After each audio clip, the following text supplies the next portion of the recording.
Hey, dude. Dude, I will be your lawyer at the lawsuit. Bro, please help me out. Please help me out. Man, thank you so much for coming tonight. I really appreciate it. Dude, thank you for having me. Wait, what actually happened? They actually sent you something. Yeah, so last night I was planning the events of Coach of lollapaloneliness, and I got a message from a lawyer on Instagram with like a really serious like text about how I was infringing their copyright and how I had to delete everything immediately or there was going to be further legal action. And I responded with a sticker of a dog saying, "That's so fetch." So that's where we're at right now. But Oh my God, that is we'll worry truly about my so legal sad. troubles tomorrow when I'm hungover and financially ruined. But dude, thank you so much for doing this tonight. I love Please, your thank you music. for having me. I love I your music too. This is like the first time we've actually like talked face to face. This is so nice. I know, dude, and I'm sorry it's in such a formal spot, but I really do appreciate what you do, and I love your songwriting. I love Oh, the way you're able to make any song sound like really classic, and it reminds me of the tunes I used to listen to when I was a kid. Paul oh, thank you Simon, so Cat much. Stevens, just genius songwriting. You just released your EP, Summer Camp. Is there a favorite song you have from that record? Um, oh man, I really um I've been playing I've been like playing around with like that song "Help Yourself." I really like a lot of them. "Help Yourself," but I've been really like trying to practice the piano more. So even just on my own like songs, trying to practice along with it because you know how it is. Sometimes you just get lucky and an instrument Totally. just works out recording. So I've been playing 30 minutes a lot, but It's a great besides song. that, it's been really. I'm glad to at least put something out before all this stuff started. Were Because you on the road? I was not on the road. I was about to be on the road, and I was like, you know what, I'm going to put something out at the end of February, so then I could go on the road in like March and April, and then just the end of February happened, and then that was it. So Dude, such a crazy time. it's such a crazy time. But like what I think it's beneficial for you is you seem to write a lot of these tunes on your own, or do you do a lot of co-writing? Yeah, yeah. I do like a fair like amount of both. But for like when I put stuff out on my own, I usually wind up just putting out the songs that I write.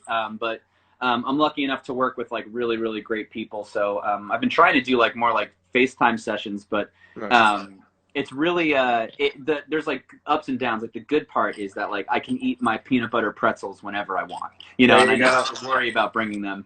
And then the bad part is just you're just not in the room with the person, you know. So there's like so much more than just the song when you do a session. So Those FaceTime sessions are weird. I was it's supposed to do strange. one last week, and I was just looking at like a 35-year-old man sweating in front of my phone camera. I'm like, I'm not inspired right now. This is gross. Yeah, it's not you, man. It's me. It's Yeah. yeah. I want to Oh say it's god. not you, it's me, but it actually is your fault. It So actually is the person. Yeah. When did also when are you anytime soon to write or I guess like after I mean I after all this is you know over.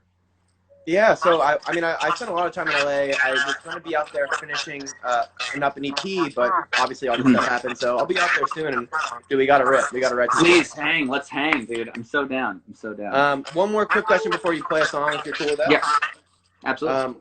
What does it feel like to be playing at the Microwave Spotlight stage at Lollapalooza?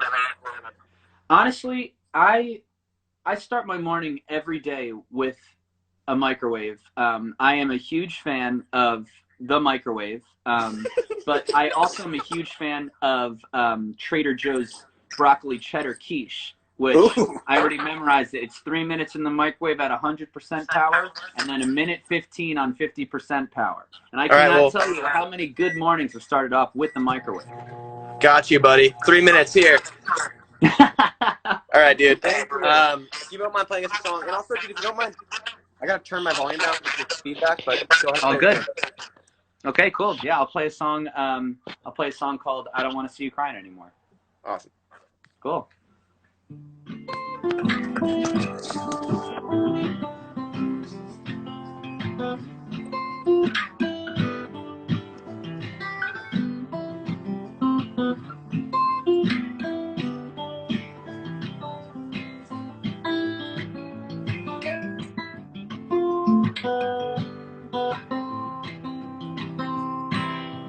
I don't want to see you crying anymore. I don't want to be the reason you can't trust me like before. Place my hands in my head as I'm shaking on the bathroom floor. I don't want to see you crying anymore. I don't want to see you crying anymore. I just want to be the reason you can smile till you're sore. Unless it's something beautiful, a joy you can't control. I don't want to see you crying anymore. Are my mistakes worth the toll that it takes? I can see it written on your face. You've seen me make every mask I create to keep you out until it's just too late. I've made a mess like I've never cleaned before. I don't want to see you crying anymore.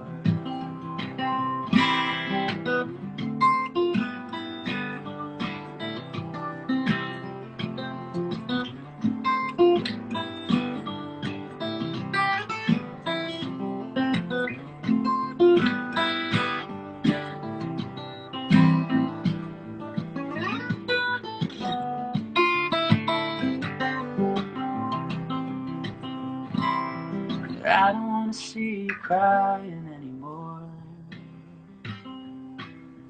I don't want to play the game with you, 'cause there's no keeping score.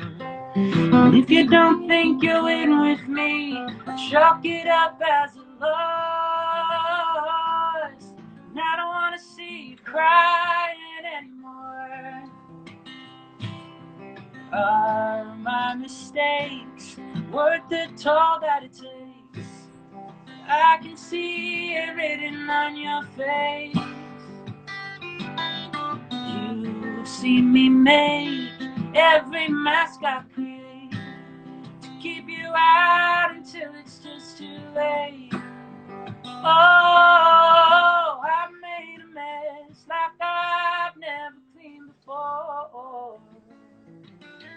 I don't want to see you crying anymore. I don't want to see you crying anymore. I don't want to see you crying anymore. Hey, that was so beautiful, man. Oops. Can you see me? Can you see me? Now. Sorry. I have the time limit on Instagram, and it only, of course, it always does it when I'm going live. So those time limits are interesting. So I feel like I'm always saying, "Give me more time." Always. Yeah. You might want to turn your volume down just a little bit. I think my voice is coming through pretty hard on the other side. Oh, it is. Okay, cool. Let me. Let's try one more time. Can you hear me?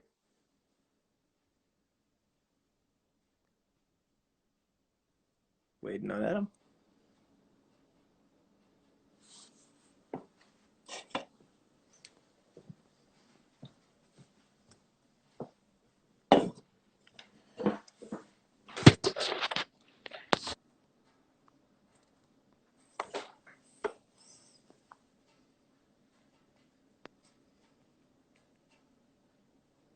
Dude, I'm the worst at this. I'm sorry. No, I think it might actually be my Wi-Fi, man. It's no worries. No. It was me. I accidentally shut off my phone as I was turning the volume down, dude. Dude, it's one of those things where like you're like so set up to do it, it's all scheduled out, and you accidentally fucking look at a text while you're in the Instagram live. I think that's like but you know what? That's like the sort of the power of like live music is like you can plan all you want, and then all of a sudden you walk on stage and you're like, I didn't bring any water on stage, so I'm gonna sing all my songs different. So very true. It's an interesting like dynamic because you have so many variables when you're playing live at a show, and there's so many more variables when you're at home. Like my little brother could be jerking off in his room, and I might walk in there by accident. Like you have no idea what's gonna happen. Dude, mine could be too, and I don't even have a little brother. I just might like it might just all hit me at once. Yeah, dude, that was so beautiful, man. Thank you for playing that. Oh my God, please, thank you. I gotta know, your music, like to me, is so I guess as a songwriter, it like speaks very, very true, and like it just is very well organized in a songwriter perspective, but also like incredibly emotional. And obviously like heartfelt. Is there someone you listened to a lot growing up that made you feel like I want to write songs like this? Because to me, it sounds like the artist I grew up listening to. Yeah, yeah. I guess like I listened to obviously like a lot of Beatles growing up. Like that was cool because there was like a lot of different things going around. But I will have to say that my favorite band growing up and my number one like songwriting people ever is this band called Guster. And From Boston. and that's like Boston, that's like Northeast. Like Legends. I was obsessed. Like I knew all the words. I used to bring my Walkman around. And I used Wow. to show people. I used to put the headphones on How people's fucking heads. old are you, Like, dude? you have to do this. Like you have to listen. So that was like that really like spoke to me. And Ryan's like one of my good friends, man. The guy from really, Vermont. He lives in Vermont. oh my god, dude! Like that would be like people. I don't know. I would like. I feel like, you know, living in LA is like you meet a lot of people who are like other people's heroes and stuff. But if I met Guster, I would just like, I would nerd out. I'd probably turn them off, you know, to wanting to even do anything. Dude, come out and hang in Vermont. I'll introduce you to Ryan from Guster. He's a man. I'm so down. I'm so down to do it. Guster are great. They're like a very classic, famous Boston band. Yeah, yeah. And I did just the way that they taught me essentially how to like vocal arrange stuff, like very simply, like just like always having a bunch of harmonies and everything. So do you do any of your own production on your songs? Yeah, I did production. I actually usually the first time that I haven't done the production on my own songs was this EP that I put out. The rest I sort of just been doing just like in my bedroom. But this one was like sort of just like an opportunity to like work with some people that I love. And the idea wasn't even to get like an EP out of it. It was just like, we have 3 days off in this really nice studio that my friends worked at. So I was like, let's just go in and do something. And we wound up recording like 8 songs in 3 days. So we used 6 of them. And we sort of just like, I mean, it was really fun. It was definitely a different experience. I'm used to just like just producing myself and, you know, taking forever to produce a song, you know. So, yeah, so much to like fix when you're doing it yourself. Yeah. And for your stuff, did you find on your album, did you have like the same person producing the whole thing, or like did you work with multiple people? So I had a lot of my record was done by this guy Joel Little, who's like this really awesome writer. Awesome. He's like the man. Like he did a lot of the tunes. Basically, like you know how it is nowadays. Like you release a bunch of singles, and like an album is more just kind of a compilation of the songs that are going to get like playlisted on Spotify. And of course, I really wanted to make sure that I was like focusing on having an actual like body of work that felt cohesive and like a story, and which is bring it back to you. What I love about your songs, it feels like there's like a through line, having a through line in the music. And Joel was really great in like keeping like a sonic through line. And I brought a couple friends of mine, a couple great producers from Nashville, helped with a couple of the songs, just a couple tunes, but it was mostly done by Joel Little and Todd Clark, who are awesome. And yeah, man, it was special releasing an album and an EP, like being able to release a body of work in today's kind of like fast-paced, single-focused climate is really something I value. So I think that's cool. Do you have any plans not to? I don't know. I've been trying to. I've been talking to some people about like I've been talking to one person who is like pretty set. I'm pretty set on him, and he's pretty set on me to do like an album. But it's sort of like, you know, the whole thing that happened this year. It's sort of like everything got pushed like 6 months, you know. So what was supposed to happen? Yeah. So right now I've been doing this thing called the Lullaby Hotline, where I just like sort of write songs, and just like songs I don't really like plan on using for an album, just like producing them and just sending them out to like people and trying to get just like ideas out. So then when it does come time to do like an album, it's just like, oh yeah, these are like obviously the best songs, you know, and these are like the best choices and stuff. So. Interesting. It's a cool way to like get new music in front of people for like a quick reaction. It is. Yeah. It's I've only been able to really do it like with songs that I've written by myself, because like, you know how it is, like when you write with other people, it's like, you know, telling somebody that like, oh yeah, like the song you wrote is great for me, I'm gonna put it like on an unlisted YouTube link, and like you know, it's like nobody's gonna make any money. It's like really hard. So trying to like build it up a little bit, and I've been having fun doing that, and then in turn just like trying to get like my production chops like a little bit like higher. I think a lot of it though is, you know, it's really hard to have access to like all the gear, you know, and doing stuff in a bedroom is cool, but like when you just have like a real drum sound and like a real, you know, I don't know, like a bass player or something, there's just things that can add to it that really make it feel like really big, and I don't know. Yeah, it's a time where like you're kind of forced to write on your own, and I always kind of try to appreciate the times I get to write my own, but it also makes me miss collaboration and how Oh, nice totally. to fuck And I around don't with know other how people. you feel. I don't know how you feel, but like as me, like I don't really have like a band or anything. Like I played with a band for like one show, but like when I write with people, that's like my way of being in a band and like sharing a song with somebody. So Totally. like Yeah, it's really nice to like occasionally write things by myself, but like writing with people, it's just so much fun. So it's fun and it's like healthier. Like I grew up Mhm. writing songs on my own forever, and then I kind of got into co-writing. I was like, man, I can like this. I don't have to deal with my own inner voice telling me this shit sucks all the time. Like I'll write something Yeah. that's really good, and my head will be like, you suck, dude. But in a Yeah. session, like if I write something with someone else and they're like, that's really cool, like Mhm. I get confidence from other people, and I'm not like an incredibly confident person, despite my Same. Look at these shorts, dude. Speaking of fucking, Dude, it looks. Wait, your jersey is that Khalil Mack? that's Cleo Mack, yeah. Nice. Oh, I like the shorts. What are you talking about? They scream confidence, but I'm crying all the time. Got you. Got you. So I was never very confident in my own music, and then co-writing like brought me to a place where I could really feel like I was able to share openly with someone and like not necessarily have to trust my own inner voice, which is oftentimes self-deprecating and negative. So Yeah. I do miss that. I feel that absolutely. And like going into like the co-writing thing, it's so nice to even, because I don't know, like even when I would write a song by myself, the first thing I would do is send it to somebody and be like, hey, what do you think? You know, because of like the same thing, like we don't know what's good. Like we obviously know what we like, but sometimes what we like is just like not, you know, Not the same. good. Right. I write plenty of things that I love that like will never see the light of day or anything. So Right. it's just good to have that other voice, you know. I have one question. I want you to answer this because I've actually been waiting to do this with another songwriter. Yeah. I want you to say one thing you love about songwriting, co-writing, and one thing you hate, and I'll start.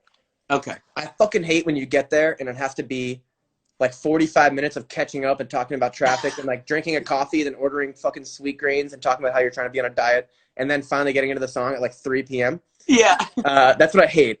And then you're already hungry, but by the next time, like by the time you're ready to do vocals, you're already hungry. So annoying. You eat for like an hour, catch up, talk about bullshit, and then you fucking write for like 45 minutes. And you're like, dude, that fucking first verse, 45 minutes, record it. You don't want to do the rest of the song. I don't like how drawn out it is. I like to be quick, industrial. Yeah. What I love about co-writing, I think, is just hearing unreleased music. Yes. Oh my God, dude, that is a good one. I think that's my favorite part too, is like you work with like people that you love, and then there's just like, oh yeah, this song is cut by this person, or this is like, you know, I had a session with this guy named Kenny and a bunch of like unreleased, like he showed me like a bunch of unreleased rap music, and I like never really like co-write with like, you know, like people in the hip hop world. So it was so, but I like lyrically, like they're just like on another level. So it's like seeing that and like hearing this, and I'm like, oh my God, this shit is gonna just be so good. But I think that's probably my favorite thing about it. I think that I think my worst thing is, like, my least favorite part is the eating schedule. I never remember to eat, and like I'm one of those people who like I have to, like, I wake up instantly, like literally going to the microwave. You know, like I'm like constantly eating all day. I'm glad we put you in the microwave spotlight then, dude. Dude, I feel really at home. Right. And that's, yeah, I feel at home here, but I also feel at home at your home. You're in my home now. Get out of your house. Yeah. You're in my home now. We're not social distancing. We're within. No. This is just socializing. Yeah, emotionally, I'm 1 inch. I feel as close as I felt to anybody, honestly. That's awesome, man. Well, listen, we're running out of time, but dude, like I love what you do, and I'm really a huge. Oh, dude, huge you fan. too, man. This feeling is so mutual. Is there anything you want to like announce? There's like 471 people watching, which is a crazy amount of people. Yeah. Is there anything you want to talk about? Anything you want to plug for what's going on? And the Lullaby Hotline is great. Yeah, just the Lullaby Hotline. If you guys, I guess all you have to do is text a number, which is I can even just like type it out. But type it out, brother. Yeah, it's 973-264-4172. And for anybody who's who's not in the U.S. or Canada, if you just DM me or email melchorlullabyhotline@gmail.com. I'll send you the songs too. So, dude, yeah. Thank you so much for doing this, man. Dude, thank you so much for having me, dude. Yeah, I can't wait to actually meet in real life. This is gonna be so sick. I can't wait to ride with you, dude. You're really an inspiration. Oh, dude. So thank you, man. Yes, same. Thank you so much for having me. When I find you, I'm gonna ask you how you do your vocal production because it sounds really good, and I want to steal it from you. Double, triple it, because I have no idea how to mix it. So you just sing this. If you sing the same mistakes 3 times, it becomes a style. So that's it. I just put text edit speech to text and have auto-tune take care of the rest. Amazing. All right, buddy. Thank you. All right, no, I'll talk to you soon, brother. Take care. Bye. All right, that was Adam Melcher. Sorry about the audio difficulties in the beginning. I don't give a shit. Walking by me in a mirror. Hang on a second. I'm just going to show you guys my fit.